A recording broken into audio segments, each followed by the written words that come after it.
नमस्कार। ऐसे सुधला में आपका स्वागत है। मैं हूं शिव कुमार तिवारी।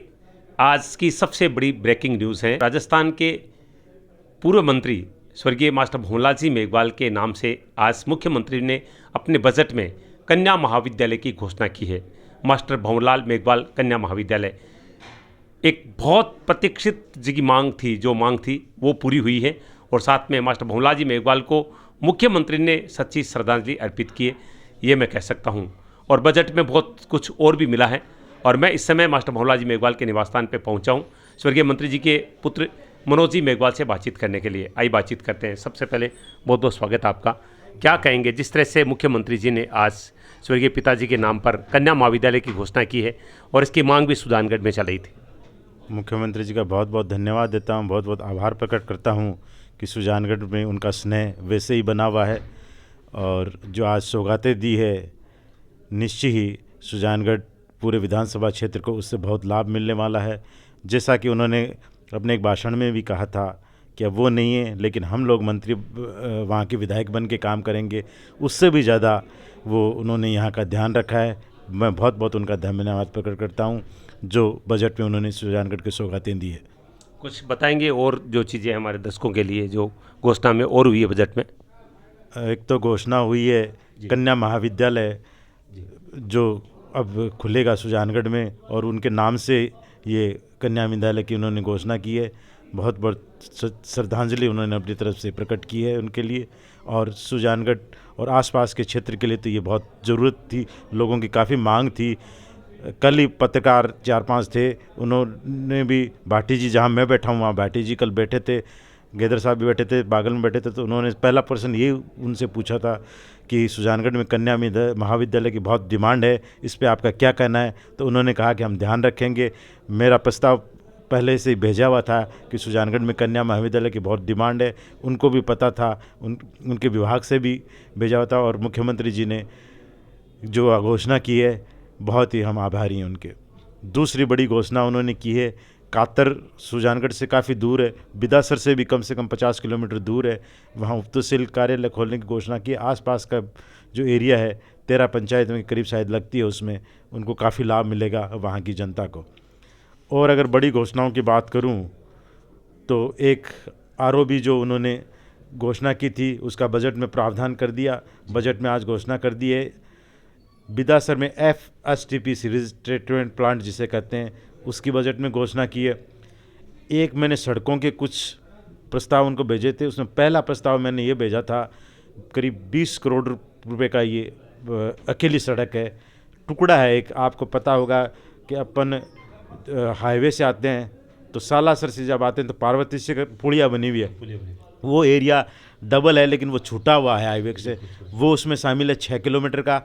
और उसके बाद ये फतेहपुर वाला जो नया हाईवे बन गया, उससे बोबासर के आसपास वो लाडनू की तरफ टर्न हो जाता है और सुजानगढ़ की तरफ वो पुरानी रोड है, तो वहाँ से लेके और अपना केजरीवाल जी वाला पेट्रोल पंप है, करीब 6.25 किलोमीटर का ये है, ये उसमें शामिल है। 2 पार्ट मिला के ये करीब 20-21 करोड़ की सड़क है। ये जो है जिसको सिकरनों का सड़क पे बताया गया, एक्चुअली ये पॉइंट है वो 2 उसमें लिए हैं। 12-12.5 किलोमीटर के ये पॉइंट है हाईवे से जोड़ने की। हाँ, ताकि जो कटावा सा वो लगता है जब टर्न करते हैं, और इसमें हमने ये और जोड़ा है कि उसका सौंदर्यीकरण के साथ वो वहाँ बनेगा ताकि बाहर से आने वालों को ये लगे कि किसी बड़े शहर में प्रवेश कर रहे हैं। वो सारे प्रावधान इसमें होंगे। हाँ, डिवाइडर है, लाइटें हैं, और जो अपन बड़े महानगरों में घुसते हैं तो आपने देखा होगा सारी वो करने के लिए बोला है कि वो इसमें ले, और वो ही सब PWD ने एस्टीमेट बना के भेजा था और वो स्वीकृत रहा। और इसके अतिरिक्त आपने योजना सेकंड चरण के नाम से एक उन्होंने बजट में प्रावधान किया है। इसकी डिटेल रिपोर्ट मंगानी पड़ेगी कि इसमें क्या क्या लिया गया है, क्योंकि फर्स्ट चरण में सारा गांव कवर हो गए थे। उसके बाद में एक और जो हम बार बार गांव में घोषणा करते हैं कि जिसमें घर घर नल लगाने की योजना है, वो चल रही है।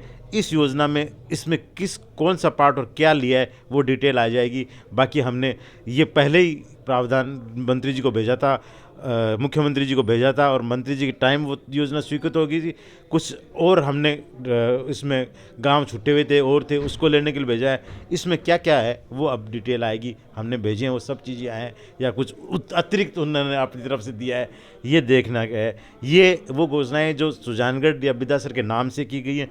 बाकी और बड़ी घोषणाएं हैं वो बजट में हैं ही, जो हर जगह के लिए पूरे राजस्थान को जो सौगातें हैं वो अलग हैं कई। मनोज जी, ये सब जो घोषणाएं होती है उसमें जैसे सुजानगढ़ में अगर बातचीत करें सोशल मीडिया के माध्यम से, लोग इनको चुनावी घोषणाएं, उपचुनाव की घोषणाएं के रूप में देखते हैं, तो इस पर आप क्या कहेंगे? नहीं, उपचुनाव की घोषणा से इसका कोई ऐसा नहीं है। जैसे बड़ी कुछ थे काम, ये उपचुनाव से पहले ही हो रहे थे। आपको पता है कि एडीएम ऑफिस बन रहा था 2-3 दिन पहले, अब नए एडीएम ने ज्वाइन किया, पर पिछले बजट में ये घोषणा हो चुकी थी। वहाँ उस समय कोई उपचुनाव का संबंध नहीं था। जल घर गांव में, गांव की बात करूं, जैसे घर में अपने हर घर में नल है, गांव में सार्वजनिक वार्ड से लेके जाना पड़ता है। वो योजना पिछले उन्होंने अपने जीते जी स्वीकृत करा दी थी, जिस पे अब काम चालू गया है कुछ गांव में, तो उसका कोई संबंध नहीं था उपचुनाव में। इसी तरह से और कुछ काम थे मुख्यमंत्री जी के पास भेजे हुए थे या प्रस्ताव थे या चल रहे थे, पर पिछले मार्च से आपको पता है कि ज़्यादातर सरकार ने प्रोजेक्ट रोक दी थे, वित्तीय स्वीकृतियाँ रोक दी थी या नई घोषणाएं रोक दी थी, या जो घोषणाएं हो चुकी थी उसमें अमल को कुछ दिनों के लिए टाल दिया गया था और सारा उनका ध्यान कोरोना से निपटने में लगा था। सारा धन उधर लगा हुआ था, सारी शक्ति उधर लगी हुई थी, इसलिए कुछ प्रावधान उस समय हो घोषित नहीं हुए या कागजों में चल रहे हैं। और ये वही हैं योजनाएं जो आगे चल रही हैं। कन्या महाविद्यालय, आपको पता होगा कि किरण माहेश्वरी जी का निधन हुआ, उनके नाम से भी वहाँ खोली जा रही है। तो वो बीजेपी से थी, वो तो एमएलए, तो इससे चुनावी घोषणा इसको नहीं देखा जाए। मनोज जी, सबसे महत्वपूर्ण बात, बहुत सारी घोषणाएं आपने करवाई है, आपने मेहनत की है, लेकिन सुजानगढ़ में अभी सबसे बुरी व्यवस्था है वो चिकित्सा व्यवस्था के बारे में कहा जाता है। छोटी सी दुर्घटना पर लोगों को रेफर करना पड़ता है, यहाँ पर वो सुविधाएं नहीं मिलती, जबकि करोड़ों की लागत का ट्रॉमा सेंटर यहाँ पर बना हुआ है, वो भी बंद पड़ा है। इस संबंध में आपने कोई प्रयास किया, कोई बातचीत की है? चिकित्सा की जहाँ तक बात है, आपको पता होगा कि पहले सुजानगढ़ का 100 बेड का हॉस्पिटल था जी। कुछ महीने पहले उसको 150 बेड के लिए स्वीकृत करा दिया गया था। ये भी मंत्री जी के प्रयास थे और जो फिर हमने उनको वापस भिजवाए, तो उन्होंने काफ़ी टाइम उसका 2-3 महीने हो गए और उसके बाद उसमें बहुत से पद वहाँ आ चुके हैं और आज हालात ये एक हॉस्पिटल में बैठने के लिए जगह नहीं है डॉक्टरों के लिए।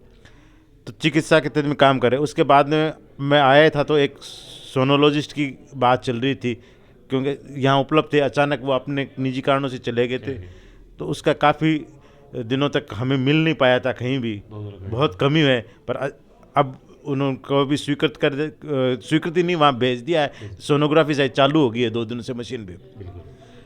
ट्रॉमा सेंटर की आपने बात की, ट्रॉमा सेंटर पहले भी खुलवाया था, पर उसकी उपयोगिता वहाँ थोड़ी सी कम हो रही थी, काम हो नहीं पाता। वहाँ ऑफिस चल रहा है, हम फिर अवगत कराएंगे, आगे प्रयास करेंगे कि इस ट्रॉमा सेंटर वाले इशू को निपटाया जाए।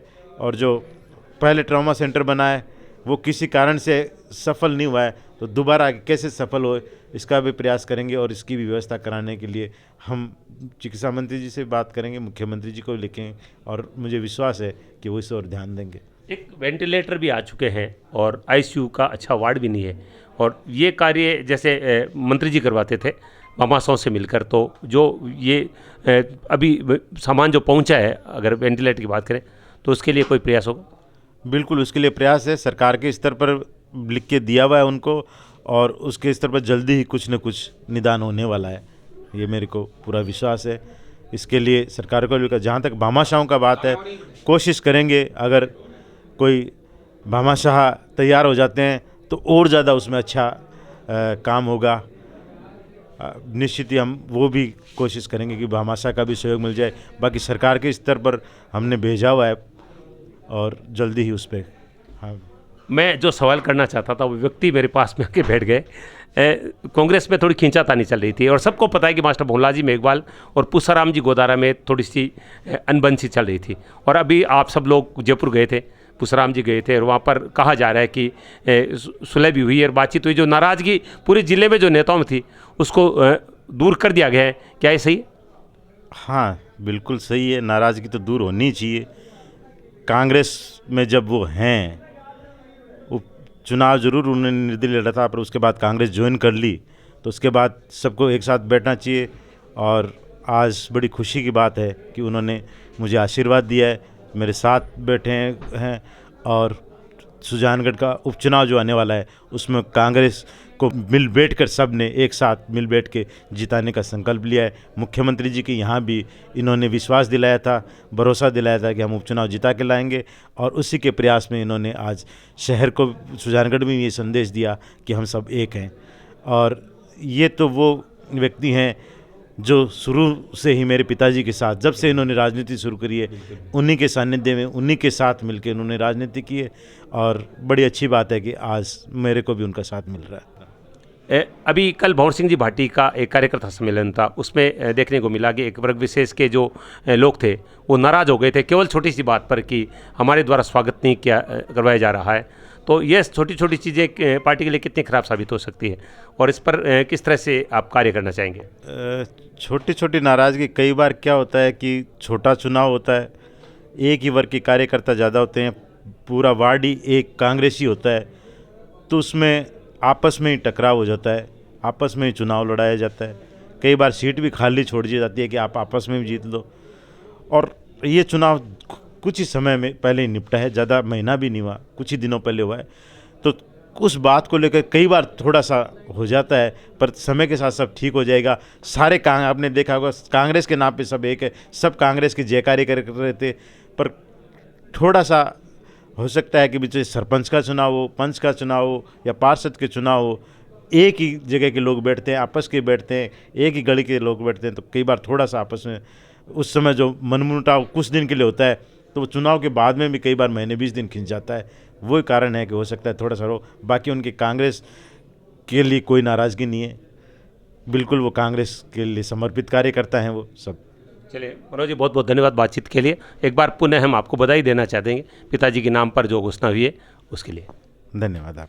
ये थे मनोज जी मेघवाल, पूर्व मंत्री मास्टर भंवर जी मेघवाल के पुत्र। और मैं पुनः बता दूं, मौका है बजट के अवसर पर जिस तरह से मंत्री जी के नाम पर कन्या महाविद्यालय की घोषणा हुई है उसका पूरे सुजानगढ़ में स्वागत हो रहा है। SN सुधा के लिए मैं शिव कुमार तिवारी, अपने सहयोगी विवेक तिवारी के साथ आप सबका धन्यवाद। नमस्कार।